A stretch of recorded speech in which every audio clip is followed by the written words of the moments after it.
Ang UB Mimaki area, UB Mimaki 1. Ito naman po ang UB Mimaki 2. Ito naman ang pending namin. May pending ako sa flatbed. Ito naman po ang OCPD. Ito naman po ang pending namin. May pending din ako sa UB flatbed 400 notebook. Ito naman ang mga UB jig. Kompleto pa naman ako sa UB jig. Ito naman ang cleaning materials. Ayos naman po siya. May cleaning ano rin na po. Fabric. Ito naman po ang aking computer area. UB1. Bali ang condition ng computer is okay naman po. Wala naman pong problema. Nakapag-delete po ako ng 1 gig na file. At may free space po ang disk C na 172 GB.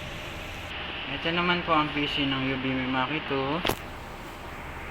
Nakapag-delete ako ng 500 MB files. Disk C naman po, free space 405 GB. Disk D 103 GB. And disk F 174 GB.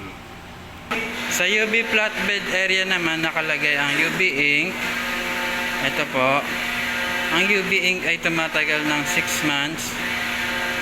And may kulang po ako na white pero naka-request na po yon for delivery next week po.